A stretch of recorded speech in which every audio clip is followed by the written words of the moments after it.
I just want to say, wow, it works. What that guy was talking about when I just relaxed and just let go of it, here I am. You put yourself in the receptive mode. Mm-hmm. How? Let go of what? Let go of the desire? No. Let go of the worry. Mm-hmm. Let go of trying to make it happen. Mm-hmm. Let go of efforting. Mm-hmm. Yeah. Well, the receptivity is part of my question. Is that wanting to be there, and now having this new terminology of receptivity really helps. And so my question is, we thought that receptivity is a really good word when you understand that there's a vibrational reality that you are wanting to realize. So you are the translator of the vibration into the reality. And once you get that your job is that translation, and that you've got, Esther became receptive to us because she meditated for 9 months, quieted her mind, got rid of all resistance, allowed her vibration to raise, and then there we were. It's the same about everything. Receptivity. Vibrational, be receptive to abundance. When you're receptive to abundance, the idea of abundance sounds good to you, not scary. It sounds simple and like flow, not hard. In other words, just practice yourself into feeling the receptivity of what you want. But you got to feel it before you can receive it. You got to get there before you can translate. We like this conversation. It's the peace that many of you have been looking for. Mm-hmm. It's a practical, applicable peace. So my question is, when a thought comes in, when I receive a thought, when I am receptive to a thought, does inspiration always come from source? Is it always in the positive aspect? Well, when it comes, you can tell by the way it feels, whether it's from source or, because you can be receptive. Law of attraction makes you receptive to anything on that vibe. So you can get worried about something and people start calling you about it. Well, that's what I was wondering. The second, if I'm in this vibration of wanting to be open and receptive so that I receive the inspiration, if a thought comes in that makes me feel knotted up right away, within 17 seconds, if I take my attention off of it. That's why we use the words, prepare your receptivity. Decide what you want to be receptive of, which means care about feeling good, which makes you receptive to thoughts that and allows the momentum to increase about that. We've teased you. We say, you can feel whether it's coming from source or whether it's your mother. Yeah, I guess I really just, in my mind, it feels helpful to know that I can, in a sense, not trust that negative one, because I know source is not thinking the same thing. So if I just can go, you know what, within that 17 seconds, wipe it out, and I won't then start creating a momentum in that direction. Someone asked us the best question ever, because it gave us an opportunity to give our best answer ever. This person said, how do you get rid of fear? Or how do you get rid of doubt, was her word. How do you get rid of doubt? And we said, horrible answer. We said, you get rid of it before it starts. Which is just totally annoying. Because if I've got it, how do I get rid of it? Well, you get rid of it before you got it. But there's such power in that answer, because once you have enough momentum going, because you've been receptive enough that you are translating something into thoughts that feel uncomfortable, there's usually enough momentum going that unless you catch it really early, trying to not think it is just going to cause you to think it all the more. There's a war against poverty, a war against drugs, and a war against crime, and a war against terrorism, and a war against all of those wars are getting bigger and bigger and bigger and bigger, because that's the way law of attraction works. And so it's a better approach to acknowledge that when you sleep at night, momentum stops, and when you wake up in the morning, you can begin it where you want to, and that it's logical that you would begin it in this naturally high, pure, positive vibration. So if we were standing in your physical shoes, we wouldn't work too hard at trying to stop ourselves from, I wasn't going to think about that. What? That thing that I keep thinking about. I'm not going to think about that anymore. What? That thing that I'm not going to think about anymore. Well, what thing? Well, I wasn't going to talk to you about it, but that's that thing that I keep thinking about. Well, I'll tell you a little bit about it. It's that thing. It's that thing. So you just don't want to think about that thing that you're thinking about. I'm not going to think about that thing that I'm thinking about, but that thing that you're thinking about that you don't want to think about just becomes an obsession after a little while, because law of attraction is a very responsive to vibration mechanism. And so rather than trying not to think about it, which for sure is going to cause you to think about it, you want to start your day with plenty of things that you are thinking about that feel good. You can become someone who just generally finds those good feeling things, but it takes a little practice.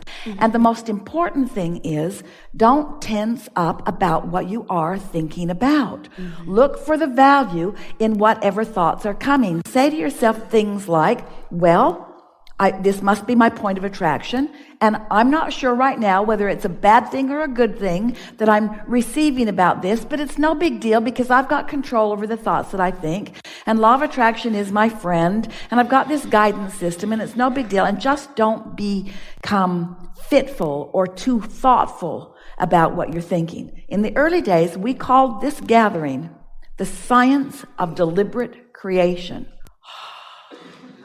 The science, because it's continuing to evolve, of deliberate, because you're doing it on purpose, creation, because you are the creator of your own reality and you can't stop no matter what. You just can't stop creating your own reality. But there was something about the science of deliberate creation. We said, you get what you think about whether you want it or not. And people loved that idea and then hated that idea. They got freaky about it. They would say things like, cancel, cancel, cancel, cancel, cancel. Try to suck the thought back before law of attraction gets hold of it.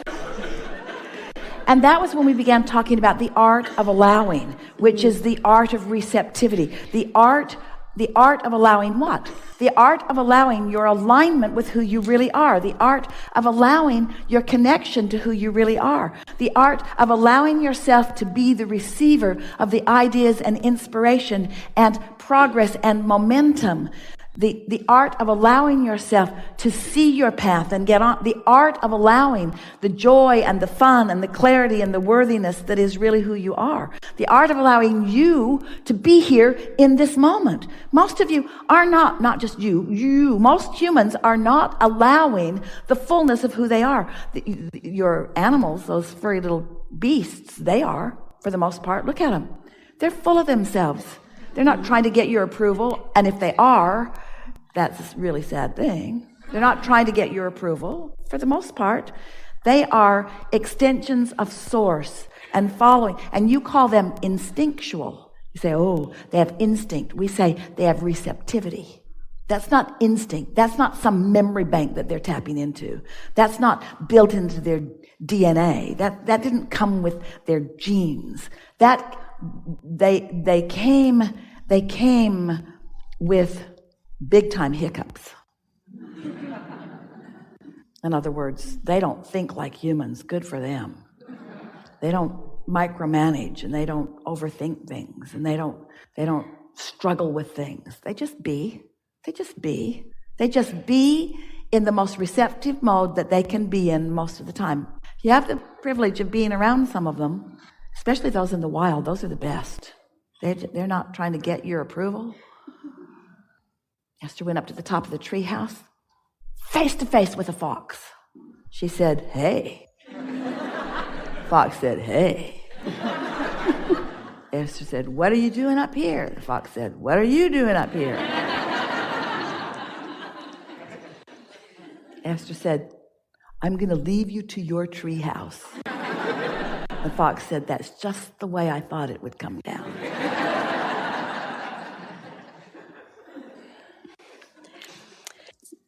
So I struggle with asking this because, well, I know you'll give me an answer anyway, but so you struggled because I kind of know the answer, but when you struggle, we've become the gurus of nitpicking, haven't we? Yeah.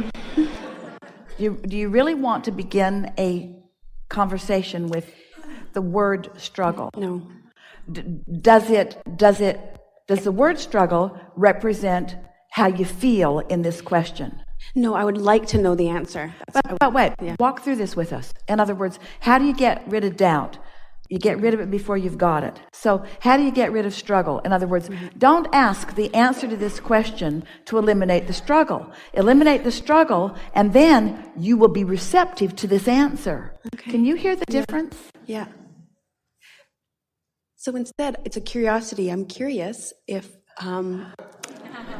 I don't really want to know. I'm not struggling as much as I was a minute ago because I really don't care. I really don't care about the answer to this question. Wasn't convincing, was it? So, if you can be, do, or have anything. Since you can be or do or have anything. Staying high all the time, is that also a feasible request? Since everything is relational, the answer to that is yes. In other words, you can improve your vibrational countenance so much that law of attraction will support you where you are. But it takes a little while for you to sort of work the bugs out of this and that and this and that and this and that and this and that. What it really comes down to is just finally caring enough about how you feel that your opinions about things are not so important. You've done such a comparative thing between yourself and others that almost all humans care more about being right than they do about being happy. Mm-hmm. And that's a problem for you, because the other day Esther was at her new house in Utah and her sister was there, her big little sister. She's got a big little sister and a little big sister. It was her little big sister. Aren't you glad you came? And a bouquet of flowers had been delivered, and Esther was trying to move them to another place, and they were very heavy. It was a very large bouquet, and it was very heavy. And Esther said, part of it is this glass vase, and she set it down on the table, clunk. And her sister said, it's not glass, it's plastic. And Esther said, no, that's glass. And her sister said, no, it's plastic. And Esther clinked her ring on it. Glass. No, it's plastic. Esther clinked her ring. Are you kidding me? Esther clinked her ring on it again. That's clearly a glass vase. No, it's plastic. Esther went into the other room looking for something plastic. Brought the plastic and gave a comparison. Plastic, glass. Plastic, glass. Her sister is still insisting that it's plastic. It took everything Esther had not to just go, glass. Sort of came to her, why did it matter? Why did it? And the reason that it matters to you is because you've been living life. You've been collecting data. You've been coming to conclusions. And law of attraction has been making reality out of what you believe. So you've come to believe that you are right. And there's this comparison about what the others are thinking and what the others are doing that serves you in the sense that it gives you the contrast and causes you to identify what you want. But if you could make this one decision today, I no longer care about being right, but I really, really care about feeling good. I care about feeling good. And then you just begin sort of sifting through things one thing at a time, one experience at a time. As you have negative emotion, and then you soften your thought until the negative emotion subsides. You make every situation unconditional because alignment trumps everything. So you no longer care about being right because really you're not being measured against all of the other righters and wrongers in the world, and then you're being rewarded based upon your degree of rightness. Ooh, where do you get this stuff?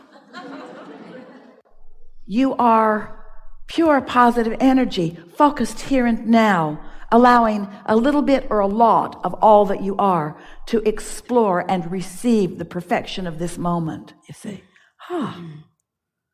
So what were you talking about? I think I got that now, for sure. And in relation to that, that is a wonderful thing that I've been able to learn more and more through your teachings, letting go of trying to be right. But in one instance where it feels good to be right is when I'm in alignment.